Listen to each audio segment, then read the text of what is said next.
இப்போது நாங்கள் சிக்கன் குழம்பு வைக்கிறோம். இதுக்கு போடுறது வந்து எங்கள் வீட்லேயே நாங்கள் செஞ்ச வடகம். வெங்காயம், பூண்டு, பெருங்காயம் அது போட்ட வடகம். இப்போ ஊற்றுறது வந்து தக்காளியும் பெரிய வெங்காயம் மட்டும். இப்போ ஊற்றுறது அப்படி கற்றுக்கணும். கொஞ்ச நேரம் நல்லா இந்த தக்காளியும் வெங்காயமும் எண்ணெயிலே கொஞ்சம் நேரம் அப்படியே வணக்கணும், பச்சை வாசம் போகிற வரைக்கும். இந்த பச்சை வாசம் போகிற வரைக்கும் வணக்கிட்டு இப்போ ஈரல் குழம்பு வைக்கிறேன். கோழி ஈரல் குழம்பு, கிரேவி. குழம்பு கிடையாது, கிரேவி. மிளகு போட்டு கருகருன்னு வறுக்க போகிறேன். இட்லி சுட்டு இப்போ சிக்கனை நம்ம போட்டு நல்லா பரட்டி விடணும். இது வந்து ஆட்டு ஈரல் இல்லை, கோழி ஈரல்.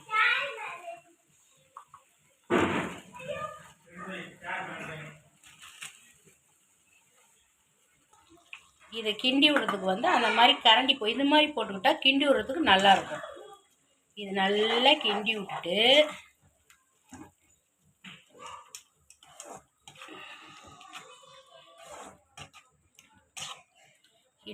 இந்த மசாலா வந்து வெறும் வரமிளகா, கொத்தமல்லி இது ரெண்டும் மட்டும் போட்டு அரைச்சது, நல்லா வறுத்து அரைச்சது. அது 2-3 ஸ்பூன் நம்ம போடணும். நம்ம காரத்துக்கு தகுந்த மாதிரி போட்டுக்கலாம்.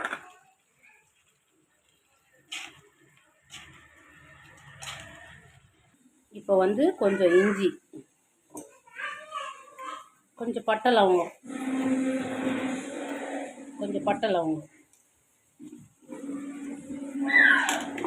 பூண்டு, ஒரு பூண்டு நல்லா பெரிய பூண்டாக உரிச்சிக்கிட்டேன்.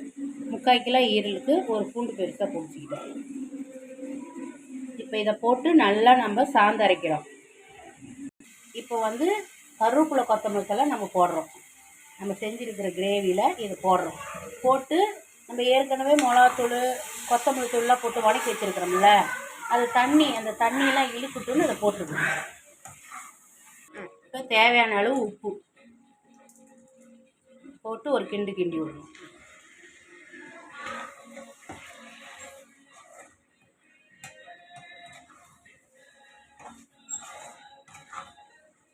தண்ணியெல்லாம் சுண்டி போயிடும். சுண்டி போன வாட்டி தான் நம்ம அந்த இஞ்சி பூண்டை ஊற்றினா நல்லாயிருக்கும். மிக்சியில் சந்தனமாட்டு அரைச்சிடணும். தேவையான அளவு தண்ணி, ஈரல் வேகிறதுக்கு தேவையான அளவு தண்ணி கிண்டி விட்டுட்டு ஒரு 1/4 மணி நேரம், ஒரு 15 நிமிஷம் அந்த தண்ணி சுண்டி கிரேவி வர அளவுக்கு நம்ம வச்சுட்டு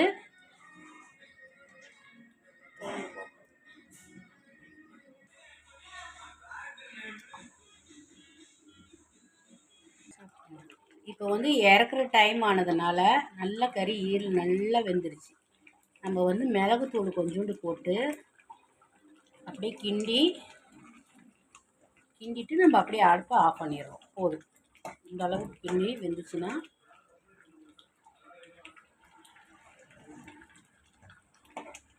இப்படி செஞ்சு குழந்தைங்களுக்கெல்லாம் கொடுக்கலாம். ஈரல் நம்ம உடம்புக்கு நல்லது. சிக்கன் ஈரல் கிரேவி பாருங்கள், ஷேர் பண்ணுங்கள், லைக் பண்ணுங்கள், சப்ஸ்கிரைப் பண்ணுங்கள்.